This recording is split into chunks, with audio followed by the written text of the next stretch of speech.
latest in the deadly crash that killed 2 teenagers in Washington County. And later, Commodore's rookie shot. Police are on the lookout for 2 suspects, and what Brian Robinson is saying this afternoon. Good afternoon, and thank you for joining us for DC News Now at noon. I'm Mark Hall, but let's check in with meteorologist Damon Matson with a look at the forecast. Hey, Damon, I've been gone all week, but it's good to be back, my friend. It is great to have you back, Mark. And I'll say this, you didn't miss much on the weather front. It has been extremely quiet all the way through the weekend. We're having more of the same here today. Warm, muggy, sunny, but that is about to change. What is on the way for Tuesday? We'll let you know in just a bit. All right, Damon, thank you. Well, we continue to follow the Washington Commanders rookie who is recovering in the hospital today. Police are now trying to figure out the people behind the shooting. D.C. investigators say it all happened on 8th Street in Northeast. According to a statement released by the Commanders, Brian Robinson was shot during an armed robbery or carjacking on Sunday around 6 p.m. Investigators are now looking for 2 teenagers wearing black or brown shirts with yellow smiley faces on them. And we saw a white Dodge Charger being towed from the scene. According to our sports director, it belonged to Robinson. The owner of a nearby restaurant describes the scene after the shooting. There were about 8 people on the patio, and all of a sudden, boom, it ran in, like running inside, and at the back door, and I didn't know what was going on, and then they said there were gunshots.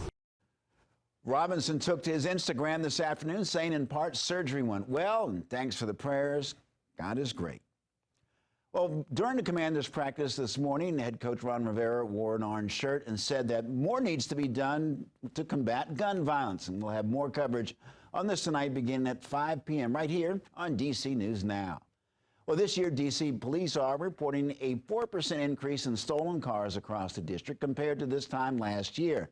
Now, there's been a little over 2,200 car thefts compared to the less than 2,200 in 2021. Well, D.C. ended 2021 with an overall 8% increase in carjackings. Well, breaking news today, we have learned that the 3rd teenager that was involved on an Interstate 81 crash last week has died. The crash also killed 2 other teenagers, and it happened on Friday night on I81 in Washington County. Cannon Shives was a passenger in the car. He was flown to a shock trauma on Friday, where he later died. Maryland State Police say that 17-year-old Tyler Josenhans of Hagerstown killed while driving the car when he merged onto the highway and hit a tractor trailer. 15-year-old Clayton Node of Clear Spring was in the back seat. He also died in the crash. In Montgomery County, students are back in class, and DC News Now's Lex Juarez spent the morning in Rockville as the student body celebrated with educators. She has the story for us. Excitement in the air as students head back to the classroom, and here at Rockville High, they're fired up about it. A warm welcome for students as they kick off the school year. A pep rally to get things started, and the superintendent and Board of Education president jumping in. This is exciting to us. You know, the energy that is in a school the first day is incredible. I am so happy that our students are coming to school this year, not under a cloud of COVID-19, but with an increased awareness of what to do to keep themselves safe and others, but excited that we're at this point that we are now. Getting to this point hasn't been easy. The school system had to face staffing shortages and concerns of school safety leading up to today. But enrollment is up. Schools are now 99% staffed, and education leaders are feeling good about the year to come. It's that momentum that kind of carries you through the rest of the school year. It really does. It really does. And for me, it's the possibilities of what the year could bring. In Montgomery County, Lex Juarez, DC News Now.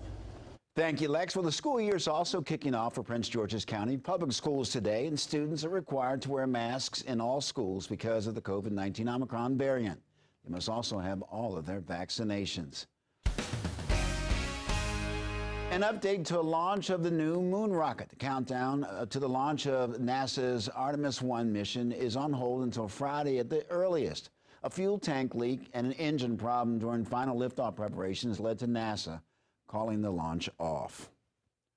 Well, it's been 50 years since NASA's last trip to the moon. Today's test flight was going to put big plans in motion with the goal of getting people, specifically women and people of color, to the surface of the moon by 2025. This flight will not have any people on it.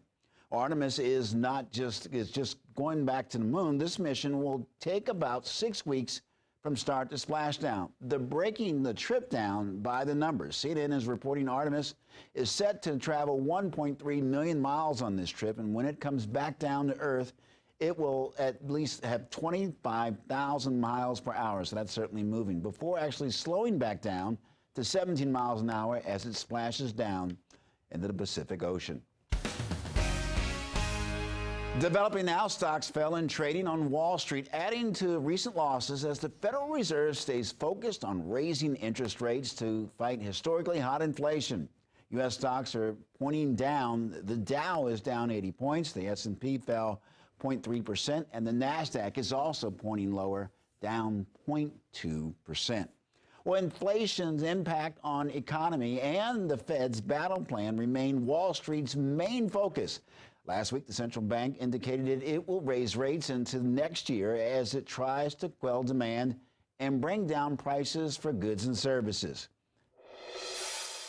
A judge ruled today that Brian Kemp must testify before a special grand jury that's investigating possible illegal attempts by then-President Donald Trump and others to influence the 2020 election in the state, but not until after the November midterm election. And lawyers for Kemp argue that there are certain immunities relating to his position as governor that protect him from having to testify. But the judge overseeing the special grand jury disagreed and said the governor must testify. The judge agreed to delay the testimony until after the November 8 election. More oversight after the raid at Mar-a-Lago. The federal judge overseeing the DOJ investigation says that there's likely to appoint an independent special master, someone who can oversee the records taken from the former president's home and identify any that may be protected by executive privilege. Now, at this point, it's still not clear if former President Trump or anyone else will be charged for holding on to those top secret documents. Right now, federal investigators are also looking into the national security implications surrounding them. Meteorologist Damon Matson joins us once again. And Damon, it seems like it's going to be another hot, sticky day, but maybe I'm wrong. I'm not the meteorologist, you are, so just let us know what we need to know. Well, my friend, you have this one right. August is trying to get one last hurrah in here before we change the calendar over to September. Of course, it can still stay warm and muggy in the month of September as well. But look at this picture we have here. It is clear as can be. That sunshine as well as a southerly wind on the western edge of this high pressure. That is what is helping to bring up that warm and humid air that we are going to be stuck with through the rest of the day today. But at least, again, it's staying quiet for the time being. But we have a storm system approaching from the upper part of the Midwest into our neck of the woods tomorrow, and that is where our attention turns. We, at least right now, have a level 1 risk for severe storms tomorrow afternoon. This, though, could be very easily upgraded in the next 24 hours.